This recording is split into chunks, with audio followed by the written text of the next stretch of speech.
Diburei Emuna, Chelek Gimel, Daf Chav Beis. It says, and then in the story it said that he brought him down between two mountains in the valley. And he found a sefer, and in that a book, and in the book there were the combination of the letter Aleph, Zayin, Ches, is Dalet, and so forth and so on. And in these combination of Aleph, Zayin, Ches, means Dalet, Anash gave remozim in hints that to Torah of Yemei Chanukah, that's the second Torah in Likutei Moharan Chelek Beis, where the Rebbe speaks the aspect of the three lines of truth, the four parts of the Dibur, that ultimately brings about the single unity of HaKadosh Baruch Hu. It's a very, very deep Torah that we're actually learning on Thursday night. We just started learning that. So that particular thing says Aleph, Zayin, Ches. So it says, and it says you should see in Likutei Aloches Ilchos Kilo Bereimo. That's the secret of Shabbos, Yom HaShvi, and the 8th day of Chanukah.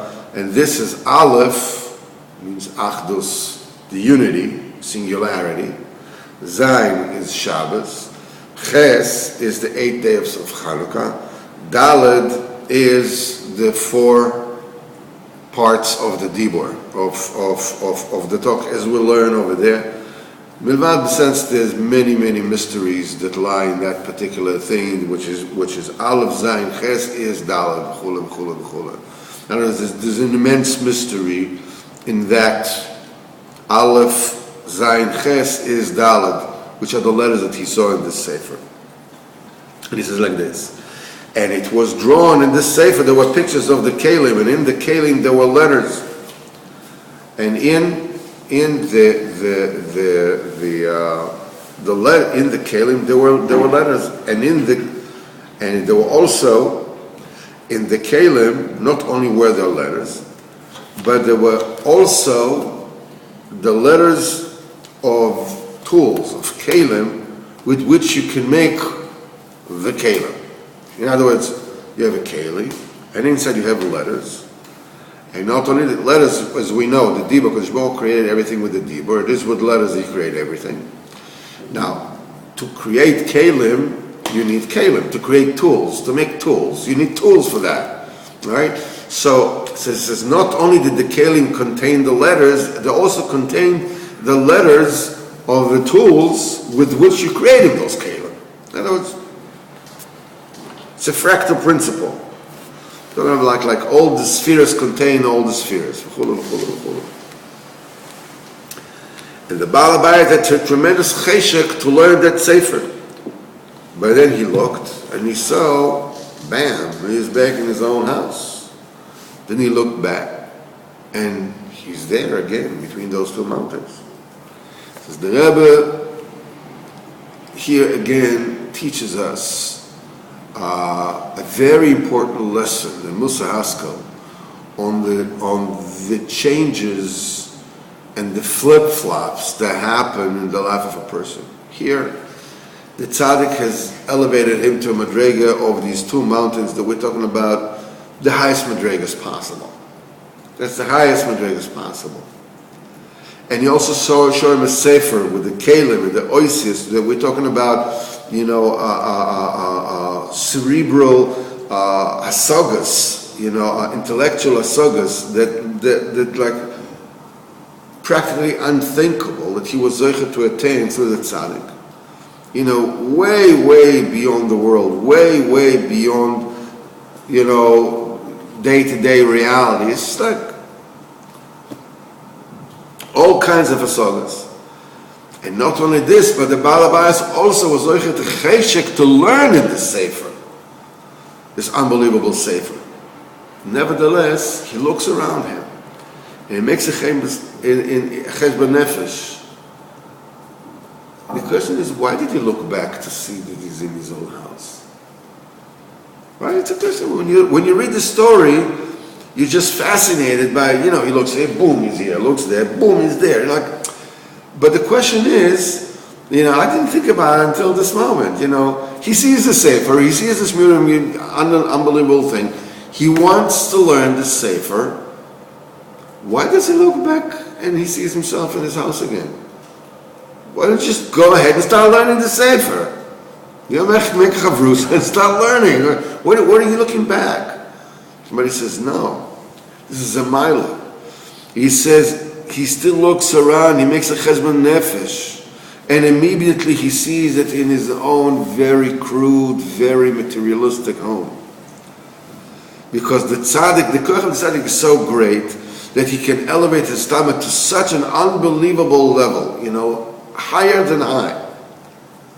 And at the same time, he has the koach to reveal to him not to cheat himself. Not to think, wow, man, I'm a makubal. Listen to me. You will do as I say. In 3 days you'll see great things. Don't, I see a tall, dark, handsome person in your life. Don't deceive yourself. You're zocher to the highest assault as possible, but don't cheat yourself. You should know you're still in your own home. You're still in your own house. You're still in your own physicality. You're still not perfect. There's still a lot to do. There's still a lot to accomplish. This tells you of the koyach of the tzaddik and in the way that he works over his talmidim. These two types of proficiencies, Boki beratzoi and Boki b'sholov. Tzad echad Boki beratzoi, you hear things that I'm telling you, there are many, many, many people who call themselves rabbis, tzaddikim, whatever it is, don't know what you know. They don't understand it to the degree that you do. They may know it, and even more theoretically, or what it means in Avodas Hashem and how to serve the Kodesh Baruch Hu with it, what it means to actually turn over your life. At the same time, that you're still home, you're still at home, you're still the old bum you used to be. Not only you, not only me. And he started deciding, he said, sometime he's going to go up the mountain. Maybe he'll find some kind of a settlement, where people are living. He came to the mountain and he saw this tree of gold with bows and limbs of gold, and the kalim were, gold kalim were hanging on the branches like the kalim in the sefer, and inside the kalim were the kalim with which you make the kalim. And he wanted to take some from there. In other words, he wanted to take to it for himself some kind of the revelations. Now you're talking about mamash revelations. You're not talking about theory, that points to giluyim, to revelations. You're talking about giluyim themselves. You actually see the real thing. So he wanted to take some. He wanted to retain some. He wanted to take some for himself. But he couldn't, because they were tied up with all the branches. Among the branches, they were like, he says he couldn't take it from there. In other words, that's the reason why he could not take him away from over there. But still, he was already on a level that he had ishtokikus to this unbelievable madrega. That's in itself as an aliyah. Again, you're already on a higher madrega. You're already in a high madrega that you can actually see the kelim. You already can see their service. You still can take them because, they're all tied up over there. And again, as we said later on, again, he's back in his house again. To come to teach you that again, don't cheat yourself. Don't deceive yourself. Remember, keep your feet on the ground. you don't fall off the ground. You know, that's to say that there was an argument between the Rebbe Melech and the Rebbe Reb Zusha. So the question is, what is the best way to avoid Hashem? So the Rebbe Melech said that the way to do it is by concentrating and contemplating the greatness of HaKadosh Baruch Hu.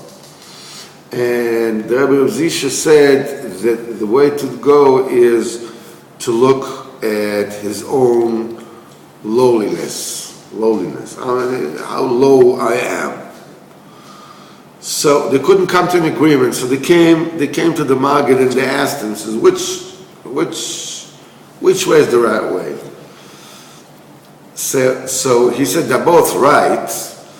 He says, but to look at yourself, how low you are, is better, he says, because you don't fall off the ground.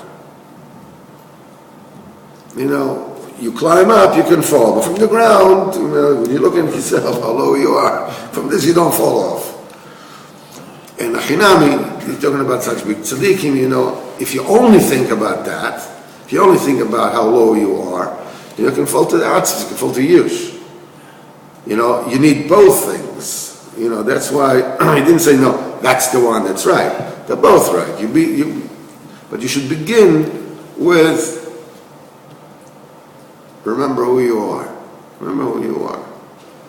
And still look for the highest miracles that there are and return to who you are. Because it is so, I remember this conversation I told it, I had with this kid that said that he was Mekov to Breslov. He comes from, you know, like RBSA type family, you know, and he was Mekov to Breslov, and he became Nanach, and he became really like a, and then he left that person, and he wanted to talk to me about it, and so he said, you know, what do? I went to after this person, and he led me in a way that is no good. So I said, well, okay, so what's the problem? Now you know what's the good way. He says, no. He says, you don't understand. I told everybody that he was Mashiach. So I said, do you still think he's Mashiach? He says, no. I said, no, so what's the problem? Move on. So let's just move on, okay? It's okay. So he says, you know, he says, I thought I was Mashiach. He said. So I said, so did I, so what?